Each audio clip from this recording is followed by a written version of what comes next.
Well, sometimes it's fun, see? No, John. The Ballad of John Barleycorn. That's better. Right.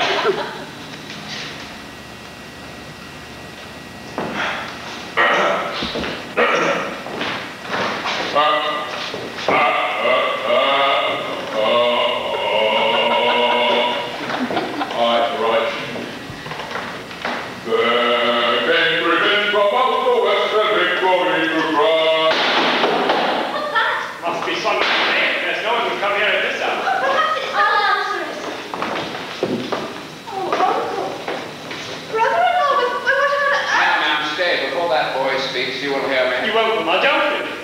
I will not have it. I do not know that man. Oh, no. I cannot bear his presence. It's an insult to my sister, and I will not have it. This is my house. Am I a child?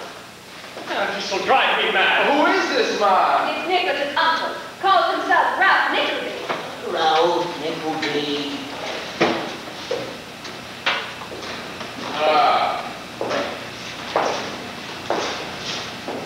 So this is the boy.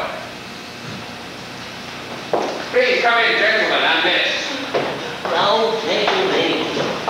Guys, schoolmaster! Am I to stand here and allow this to allow my house to be invaded by these people? It will not last long, sir. We have come here on a simple mission, to restore a child to his parent. What?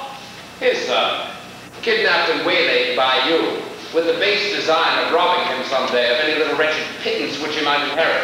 But you think of that, eh? He's got a father out. And as proof, this is the father, Mr. Snowley. There is your son. Oh, no. Oh, yes. Yes, there he is. My son. My flesh and blood. Oh, very much flesh. Come to me, boy. You stay here. Then it is clear that we must have further proof. Mr. Snowley, you had a son by your first marriage, did you not? Yes, I did. And there he stands. You and your wife were separated, and after a year or so, you heard that the boy had died.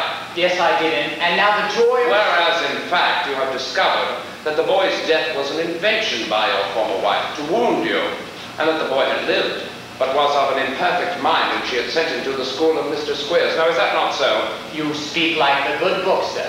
That has nothing in it but the truth. I am expected to believe this fantasy. Certificates of marriage, birth, letters from the former wife, and other documents.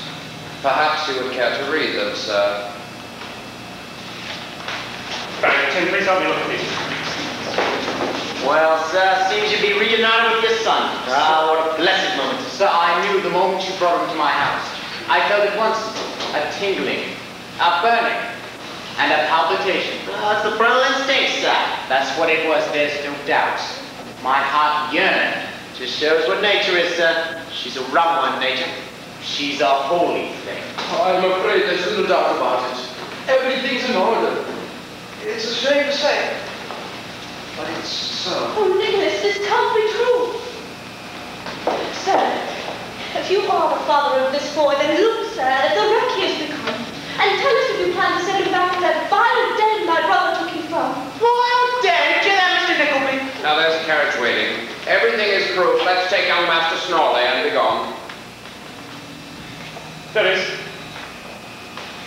The documents speak clearly. If our pleas won't move this man, then there's nothing to be done. They won't indeed. Have a father to abandon his own child?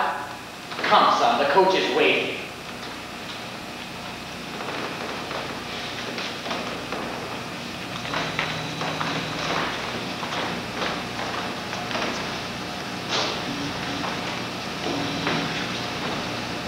O-U-P-T-A-N-T.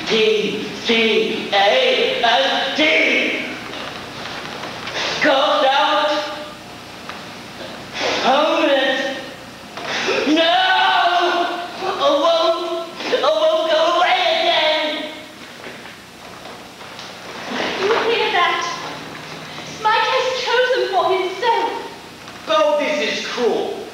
Do parents bring children into the world for this? Do they bring them into the world for that? Come on now, blockhead. Just clear the way and let him take it. Yes, sir. You have all blustered long enough. What?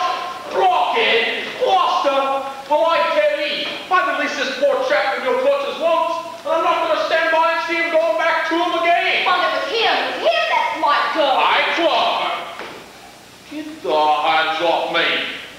been enough of this. So on, you get out and leave this poor chap be. I'll tell you, sir. I'm telling you, out! Stop now! Don't you want it? Stop now! Ungrateful boy. I always was. Never loved me. Never loved any Whitman. Next door to a cherub. Out now. I warn you. Well, not for two of them.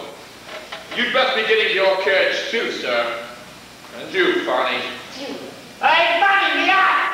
To the I'll renounce you. I'll throw you off forever. I wouldn't have a child named Hilda not to save it from its grave. Come on now, Fanny. Don't you meddle with my Christian name. Don't you dare. Me eye to steal it. Faithful, false spring, beating, awful, vulgar murder. Fanny, don't be silly. Miss Scratch off all the score. Not going. Not without me having no. Don't you speak to me.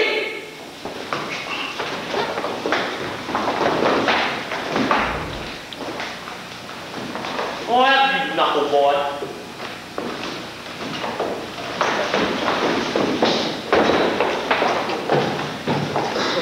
Well, sir, if reason and good feeling fail you, then it will have to be the law. But I take it that one thing can be said, that your romance is destroyed. No unknown lost descendant of a man of high degree, but the weak, imbecilic son of some poor tradesman. Sir. Now, leave this house.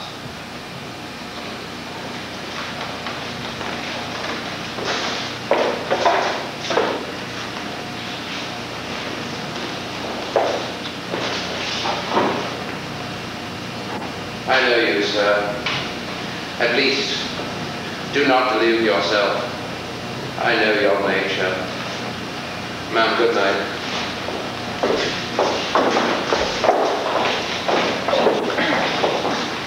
Well, what a business. I don't know. He's right. Of course we should be reasonable. If only it was possible to settle it in some friendly manner. Say if Mr. Snolly would agree to furnish something certain for Spike's board and lodging. Wouldn't that be very satisfactory and pleasant for all parties? No, Mamma. I don't understand. No. Well, perhaps I don't. Perhaps I do from time to time find things a little hard to understand. Well, it's very late, and what with all the excitement, shouldn't you be off to bed?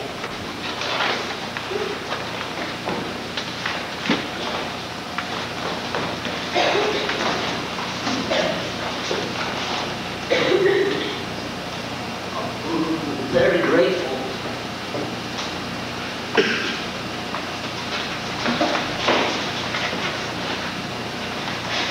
Everything went black. I couldn't see.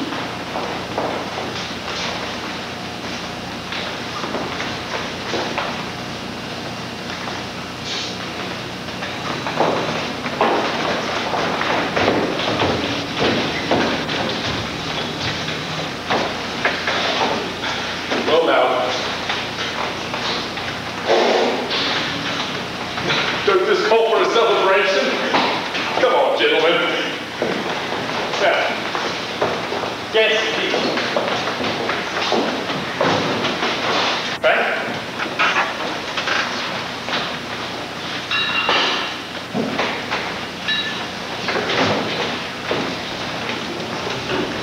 Mrs. Nickleby. Now, Mrs. Crafty. Kate. What's that? What's what? Oh, nothing. I did look. It's... Oh, Oh, it's from the cellar. It's from the... oh, what's this? What is Oh, it's him! Mamma, you've done this, cousin. Oh, May, I need it quiet. Oh, it's the madman from next door. Now, Kate, I won't have that. You won't. Oh, I'm surprised. This is a most unfortunate and persecuted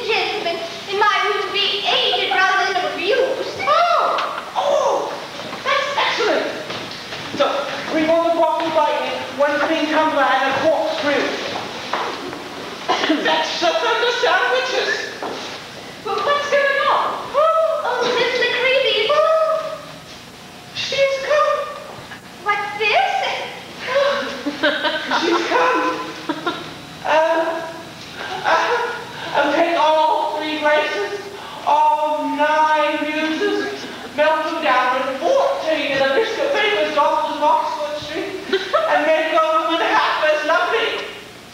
Ooh, I can buy you.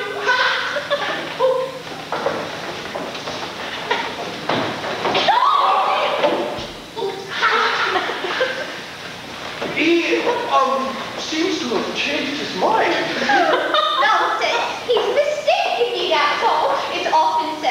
I am mistaken frequently for Kate. Now, Sam. I beg your pardon. Right now, that's enough. What's against you?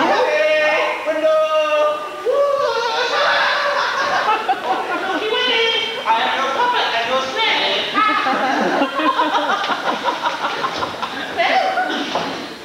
Oh, Kate, is he gone? He is, Papa.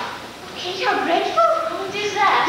I do believe the gentleman has lost his mind. You do? And I am the unhappy cause. You are? Yes, of course. You saw him just the other day. You see what he is now. You have heard the dreadful nonsense he has spoken.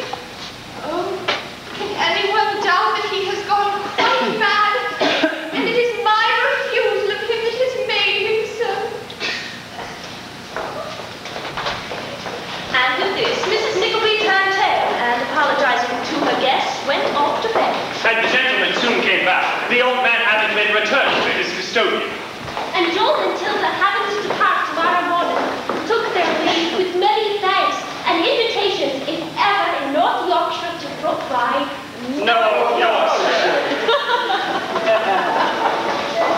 And although it was past midnight, Frank and Tim remained a moment more. Now please assure me, Miss LaCreevy, that you recovered from this terrible